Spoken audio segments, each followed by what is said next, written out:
Hi, I'm Richard Amato from Keller Williams, the operating principal of Points North. My name is Tim Galligan, operator of Team Galligan out of Keller Williams Points North. Thanks for coming today, Tim. I'm looking forward to this. Got a couple questions for you. Sure. Okay. How did you get into real estate? I actually got into real estate on accident. I have a supplement company, and my background is consumer packaged goods. So I work with companies like Coca-Cola, Smart Water, Vitamin Water. And then I started my own supplement company, and I needed to learn how to build websites to, build that business. And I found out the hard way that the supplement business is really hard to make money because you're always spending it on marketing.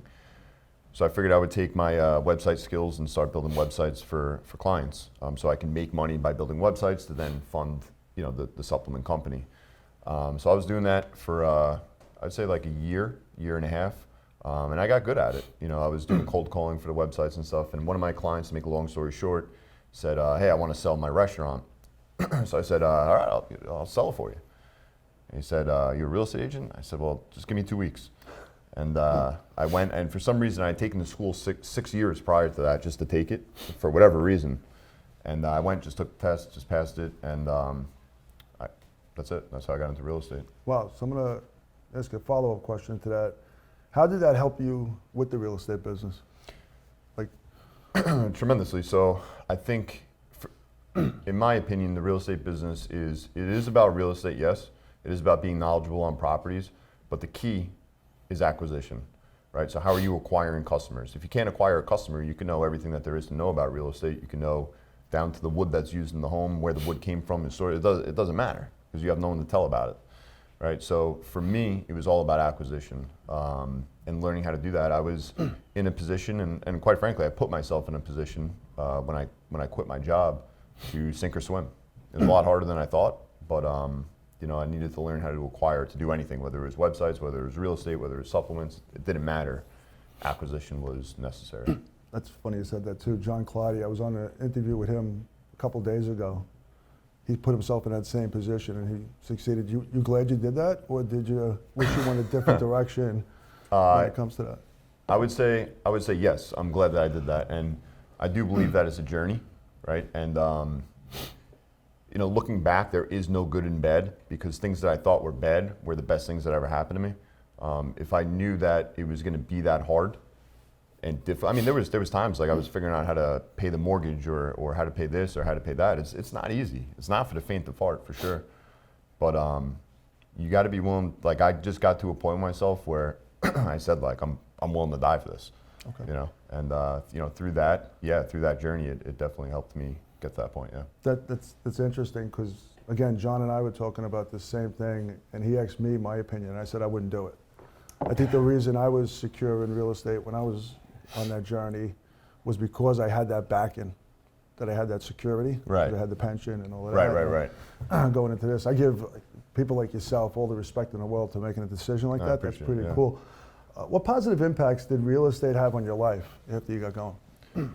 The most positive impact was, it is crazy. Like, as soon as I started, like, it didn't take, I'm telling you, the first day so I had my license hung. 6 months later, I decided to actually use it. I didn't want to be a real estate agent. But as soon as I picked up the phone, it worked, right?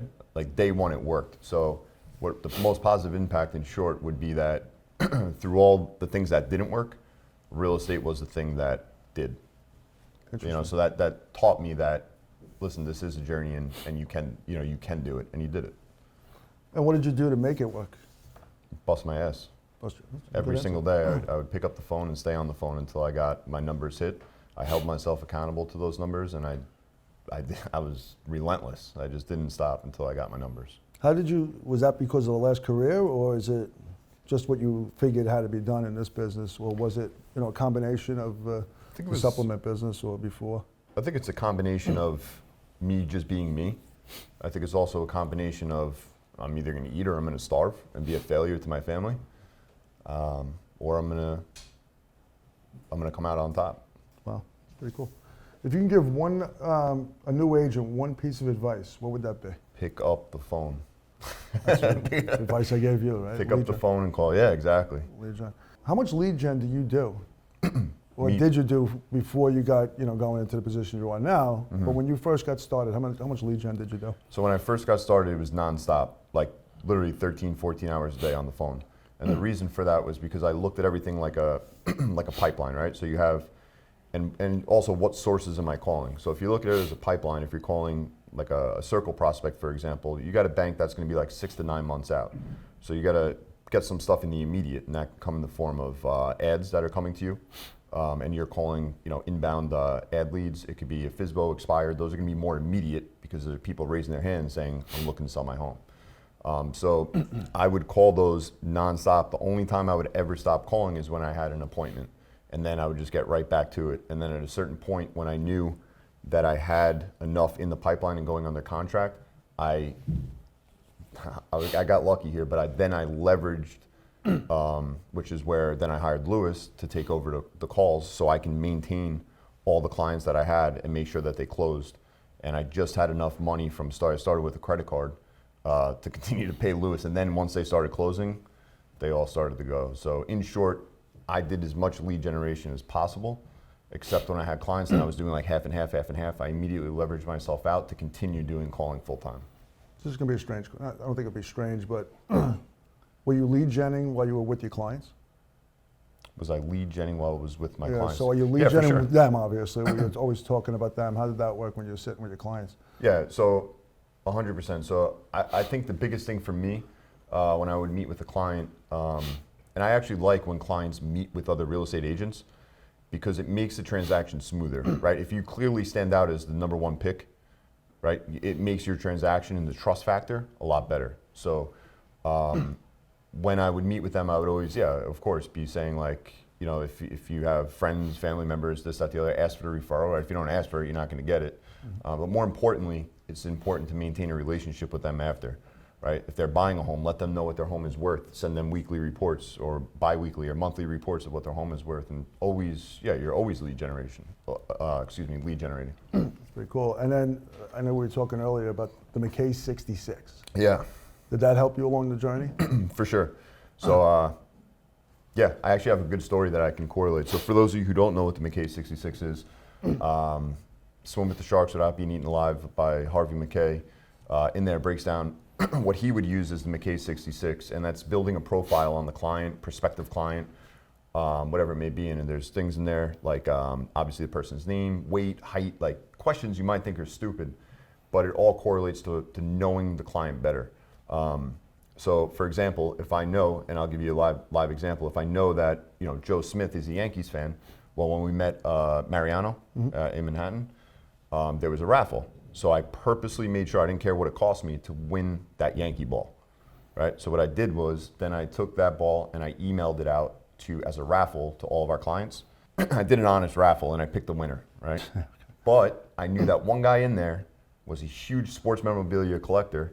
So I went to Steiner and I bought another one and I shipped it to him and I said, hey, you didn't win, But I got this. but I got this for you anyway. It's pretty cool. Right? And not that this is what this is all about, but the next week we got a listing from him. Right? Yep, well, it goes back to what we were talking about before. So that's interesting. people, like you said, people feel closer to you, and it's a nice gesture. Yeah, you come from contribution, but Right. it's smart. Yeah, and it's obviously that's where I got my start too, was the McKay 66. I also used it, the McKay 66, as a touch, so I can always call my clients because I didn't ask them all 66 questions in one Right. shot. It would my assistant would do it, I would do it, and until you got to 66, and it always made us contact them at least twice a week, Right. Because we needed those answered. It was mandatory to get all 66 It's tough questions. to pull off. It is, Yeah. but when you do it, you got all their information, and then down the road, they appreciate those touches Right. with the birthdays, the kid birthdays, and so Right. on and so on. You got to think about like how to ask the weird question, like, hey, by the way, what's your dog's name? Correct. Yeah, what's the cat's name? Right. What made you choose KW besides me? So Julia and Brandy. I will say that that was a big part of it. As soon as I went to Keller Williams, I knew nothing about real estate. I'm talking nothing. But I recognized that the staff was friendly and willing to help. So I'd say that made the decision pretty clear. It seemed like a good atmosphere of good people. But again, I didn't get into real estate to do real estate. I just had that one restaurant I mentioned earlier. I just wanted to sell that, make a quick, whatever, and move on. So I was just kind of hanging my license just to hang my license. I had no intention of staying. Let's stop on that too. What made you stay? I don't know. One day I was like, you know what? Maybe, how hard could this be? And that day, it was 6 months after I joined, and I picked up the phone. I think it was an expired or a FISBO, and no, it was an expired. And I went on the appointment, and this guy, I called him like 3 times because he had to reschedule, whatever it was, but it was the same day. I go on the appointment. It's my first day of calling, and again, I know I am the least qualified person to sell this guy's house. But when I went into the house, he sat down, he looked me in the eye across the kitchen table, right? And he said, pulled out the drawer, pulled out 50 cards of other realtors and said, "You're by far the most confident person that's walked in. Give me the papers." Wow. And I didn't even know where from to sign. So I was like, yeah, sign here, there, whatever it is. But once I did that, I got in the car. I said, how in the world am I the most confident person? I'm the least educated. And I said, maybe this isn't that hard. You just got to call people. And that was it. Next day, hit the phones and never stopped. So last night I was watching Boiler Room. Yeah. Like 1,000 times. And it was that part where he said this is a contact sport. And it's so true. It is a contact sport. It's a numbers game. That's all this is. It's a numbers game. But I think your confidence does come out, obviously. And again, me and you are a lot alike. We always say that. But my first day, similar to you, I got 2 listings. And the first appointment I went on, the lady asked me, "How much do you charge?" And I said, "I don't know." It's my first day. I don't know. And she ended up giving me 6%, and it was, from there it was history. What made, again... 6% for an I don't know? I might just start saying I don't know. I don't know. What makes you, like today, what keeps you motivated? Like, what keeps you going? Like, because you also went from, in your first year, you went from 0 to what? What was your volume? I think year 1 we did like 67 properties or something like that. What was the number, like the total volume? 67 properties, was it 20, 30 million? Yeah, like 20, I think it was 29 million, yeah. So you went from, I don't know and I don't care about this, to 29 million in volume. And you know how hard that is in our industry to get. How many people do 29 million? Right. And then from 29 million, what did you go to year 2? 46 million? 46 million. I believe, somewhere around there. Now you're doing different businesses, and you're Right. you're still maintaining in this market 46 million, right? You probably hit 50 million this year, roughly, right? And then, but if you were to continue just on the path of real estate, just the brokerage side and the residential side and selling, what do you think you would have got to by year 3 and year 4? I think that it really depends on the market, and I hate to say that. But if you're strictly in that side, it really does depend on the market, because in this, with interest rates and stuff, you have buyers that are, 650 now, 450. I would say in this market, if you're able to maintain where you were last year, that's a really, really, really good barometer of where you should be. Okay. I think in an open market as it was last year and learning from mistakes, I think I could double that to 100 million with no problem. Wow, 100 million. And then as you're going, do the leads get easier, or does it get harder to hit that 100 million? Because again, from what I saw was, once you hit that 100, 120 million, it gets a little tougher to maintain the business. When should you start building out systems like you do? So we started that, I'm not going to say from day 1, because it definitely wasn't, but we started building out systems pretty early on, because I recognized the importance of, if you're going to do 100 million, you can't do it on your own. Okay. Right. So other people need, they need standard operating procedures, what to do, how to do it. But I would say getting to, I mean, I know this might sound obvious, but not for the reason that maybe you guys are thinking, but it's easier to get to 50 million than it is to get to, it's easier to get to the first 50 million than it is to get to 50 from 100. And here's why, because the 50 million you could do yourself. But getting to the 100 million is where you need to start relying, properly training, holding accountable, and really leveraging yourself and building a team. And getting the right people to do that and train them properly takes time, right? So if you're training someone, you're developing someone, you're leveraging out, there's all different elements around you that are now coming into play. There's more legal work, right? There's more accounting work. So these are all things that you need to take into consideration. So in my opinion, getting from 50 to 100 is a lot harder than getting from 0 to 50. We were talking about this yesterday, you and I. How frustrating is it? Like going from 50 to 100 Very. and relying on different people, because you know in it, the way you did it, you know how to do it. It's just so hard to explain to Right. the other people to do it. But do you believe, and I'm sure you do, once you get them to where they're going to understand it, are they going to do it better than you? The same? What's your thought process on that?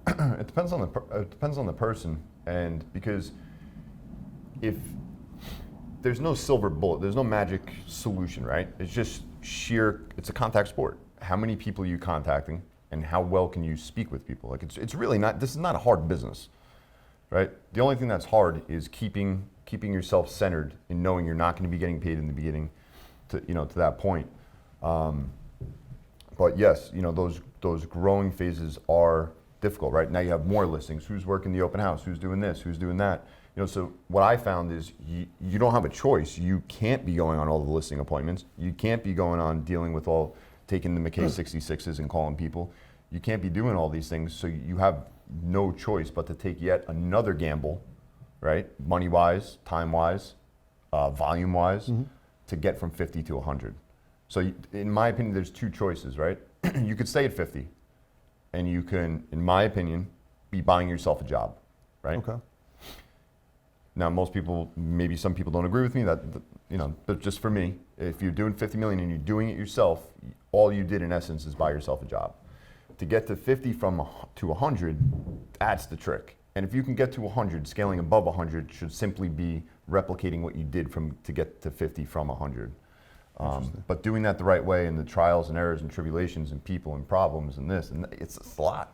It's a lot. What do you find yourself now working harder and more or less? More brain power. So more brain power. Yeah, I would say more brain power, more strategy. It's more mental work now than it is from driving from listing to listing to listing to listing, and making sure that things go through. Again, doing it yourself, as long as you have the right attitude and putting the work in, it's really not that hard. The hard part is scaling it. That definitely is. Yeah. And so, being that it's Thanksgiving, what are you grateful for most this year?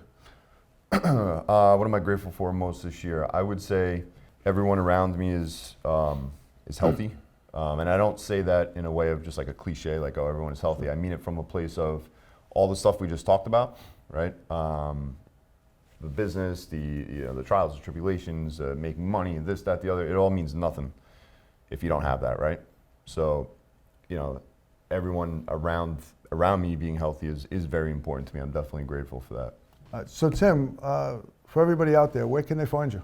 You can find us on social media at No Limit Realty Group, or my direct cell phone number is 516-313-8476. Again, that's 516-313-8476. Again, thanks again, Richard Amato and Tim Galligan, the one and only. Thank you, guys.